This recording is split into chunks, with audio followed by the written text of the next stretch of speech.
الحمد لله رب العالمين والصلاة والسلام على سيد الأنبياء والمرسلين وعلى آله وأصحابه أجمعين أما بعد فقد قال الله تبارك وتعالى في القرآن المجيد والفرقان الحميد أعوذ بالله من الشيطان الرجيم بسم الله الرحمن الرحيم إنا أنزلناه في ليلة مباركة إنا كنا منذرين فيها يفرق كل أمر حكيم وقال عليه الصلاة والسلام من أحدث في أمرنا هذا ما ليس منه فهو رد صدق اللہ العظیم۔ توفیق خداوندی کا سہارا لے کر میں آپ حضرات کے سامنے آ گیا ہوں۔ میں چاہتا ہوں کہ آج کی اس سہانی اور مقدس مجلس میں ماہ شعبان کی فضیلت کا تذکرہ کروں، اس کی درمیانی رات شب برات کی عظمت و برتری بیان کروں، اس مبارک رات کی عظمت و فضیلت کا تذکرہ کروں، اس مقدس رات اور بابرکت کے متعلق معاشرے اور سماج میں پھیلی ہوئی برائیوں اور خرافات پر روشنی ڈالوں۔ تو لیجئے ہماتن متوجہ ہو کر میری بات کو سنیے۔ خالق کائنات نے سورہ دخان میں ارشاد فرمایا انا انزلناہ فی لیلۃ مبارکہ، ہم نے اس قرآن پاک کو لوح محفوظ سے آسمان دنیا پر اتارنے کا فیصلہ ایک برکت والی رات میں کیا۔ اس مبارک رات میں ہر حکمت والا معاملہ طے کر دیا جاتا ہے۔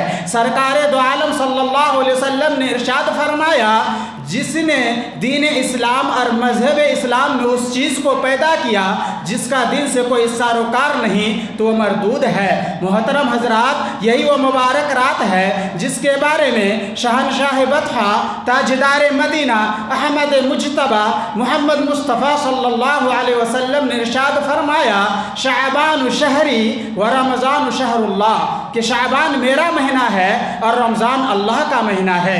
اور ایک حدیث پاک میں ارشاد فرمایا کہ شعبان میرا مہینہ ہے اور رمضان میری امت کا مہینہ ہے۔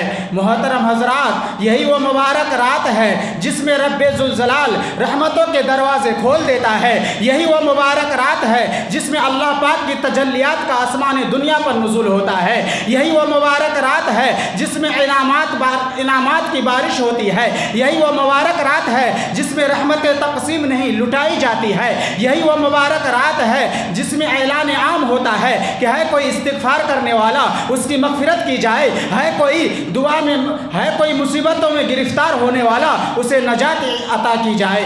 محترم حضرات، اس رات کا نام شب برات اسی لیے ہے کہ اس ماہ مبارک میں رب ذوالجلال کی طرف سے بڑی تعداد میں انسانوں کے گناہ معاف ہوتے ہیں، عذاب جہنم سے بے شمار لوگوں کو نجات عطا ہوتی ہے۔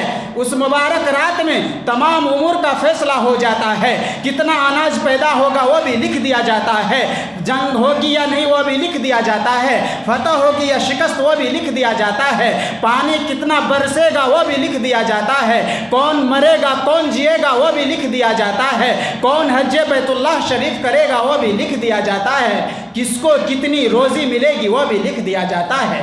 الغرض سال بھر کے بچت کی منظوری اس مبارک رات میں لکھ دی جاتی ہے۔ اسی رات میں جبریل امین تشریف لائے، فرمایا اے محمد سر اٹھاؤ، تو آپ صلی اللہ علیہ وسلم نے سر اٹھایا تو دیکھتے کیا ہیں کہ جنت کے 8 دروازے کھلے پڑے ہیں۔ یہ رات کمائی کی رات ہے، یہ رات خزانوں کے لٹنے کا موسم ہے، یہ رات فرشتوں کے عید ہے، ہماری تمہاری عید اور ہے، فرشتوں کے عید شب قدر اور شب برات میں ہوتی ہے۔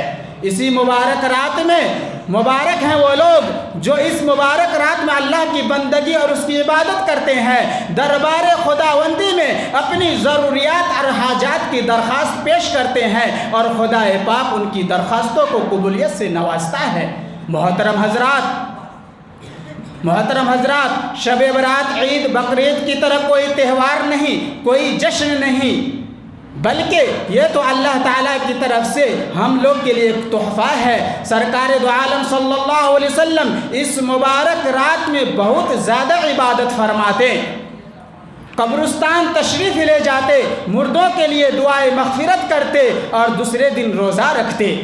مگر افسوس صد افسوس کہ آج جس مقدس رات میں ہمیں عبادت کرنی تھی، ہم گناہ کے کام کرتے ہیں، ہم جاگتے ضرور ہیں لیکن ہم اللہ کو راضی کرنے کے لیے نہیں۔ مسلمانوں، اپنی اولاد، اپنے گھر والوں کو ان خرافات سے بچاؤ، جیسا کہ اللہ تعالیٰ نے قرآن کریم میں فرمایا، یا ایھا الذین آمنوا قوا انفسکم واہلیکم نارا، اے ایمان والو اپنی جان کو اور اپنے گھر والوں کو آگ سے بچاؤ۔ برگاہ رب العزت میں دعا ہے کہ اللہ تعالی ہم سب کو اور تمام مسلمانوں کو اس رات کی قدردانی نصیب فرمائے۔ میں اس شعر کے ساتھ میں اپنی تقریر کو ختم کرتا ہوں۔ آخرت کے واسطے سامان کر غافل، آخرت کے واسطے سامان کر غافل، مسافر شب کو جاگتے ہیں جو جانا دور ہوتا ہے۔ وما علینا الا البلاغ۔